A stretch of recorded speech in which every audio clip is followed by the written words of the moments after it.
So, all right, so let's jump into the final part now, Tim. Let's talk about where you are now as a business, what you've been able, obviously we're talking about, changes, optimization, those sort of things, but I think you've really been able to transform your business and help the business through challenging times, perhaps even, surpass the initial goals that you had. But please, talk us through that, because I think it's really exciting. Yeah, thanks, Mike. So first of all, I actually just want to put context to a timeline. So we've spoken now to the implementation of the WMS, the optimization of the WMS. And if I'm going to start to tell you about where we are now, that actually goes back to mid-2017. So if I put that in context for you, August 2016, we've done the rollout. By December, we've already changed all the racking, the relabeling of this entire warehouse. We've got zones. We've got a single line picking environment. We're starting to dream about conveyor belts. But by the middle of 2017, so we're not even a year into this beautiful journey yet. And one of our big retail clients then approached us to say they've just had in 2016 in South Africa was the first real Black Friday. We seem to catch that bug. And so they ran a Black Friday promotional day out of one of their retail stores in November 2016, and it was disastrous. So they had I think it took them 6 months to deliver the last product. So we were tasked with creating this full integration, a digital supply chain for them. And this is probably the first time that you see, not the first time, but probably one of the big results and the benefits of implementing Manhattan Scale was the fact that we were able to create this digital integration with them. They had given us basically 4 months. We were told at the time that it's impossible, that DHL had, we're a big player at that time, internationally renowned for rolling out these integrations in 4 months. We were never going to do it because we were starting from zero, if not -1. So we locked ourselves in a room, and there was a core of us. There was about 5 or 6 of us that were part of a core project team, and we were literally given the mandate to roll this thing out. And so we spent 8 hours a day locked in a room called collaboration, funny enough, and we collaborated and we argued and we ripped this thing apart, and we went really technical and we went really simple, and eventually the answers were actually quite simple. So we created this product called 3PL Base. At that time, it wasn't called Base, but it was simply an integration with this with our retail clients, and just in time for us to be able to run a couple of weeks of their e-commerce site before going into another Black Friday. So, so it was a scary time. It was an exciting time because we were having to do our normal work at night. The daytime was about collaboration and getting this thing running. So when we got to that next Black Friday, they doubled their quantity of orders that they had taken in 2016, and we were basically able to deliver all of those within a week.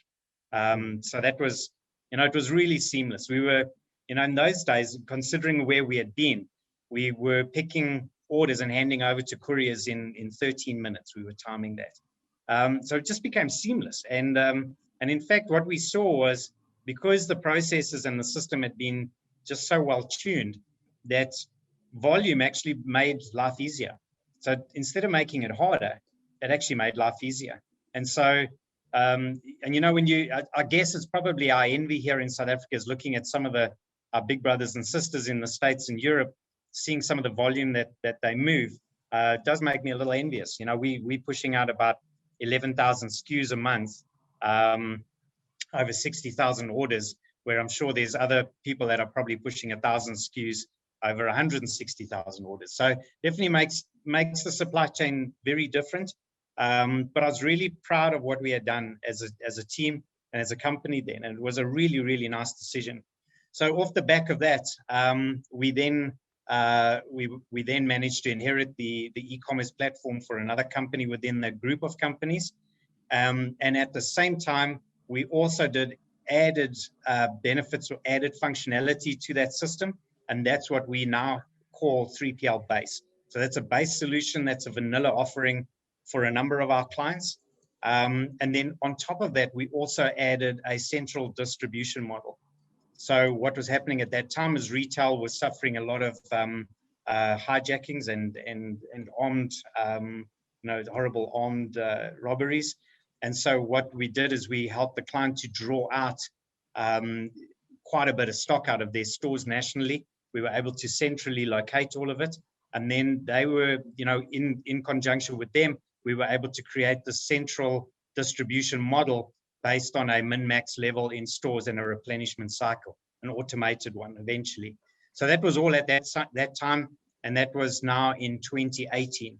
By 2020, we had started to, or 2019, sorry, we had started to just really implement more and more customers in that space, to a point that last year we did a restructure within the company, a lot to do with COVID. And so where my role was a supply chain executive for Tarsus, running the warehouse and logistics and shipping, etc., I've now been moved across to run a separate business unit called Tarsus Supply Chain Solutions. And so what we're doing now is we run the warehousing and logistics for about 8 different customers. And we're starting to just absolutely maximize the capacity within this warehouse. And it's seamless. So, we've got a seamless interaction with the SCJ staff. If I give you an example, is the last 2 integrations we did. If you remember, I was talking to us creating this solution in 4 months and rolling it out.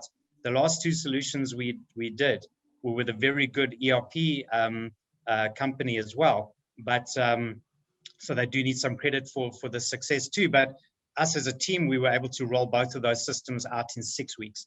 And that's including systems integration testing, end-to-end testing, and user acceptance training. So that is just, I think it's unheard of. I think it just is testament to the work we've put in.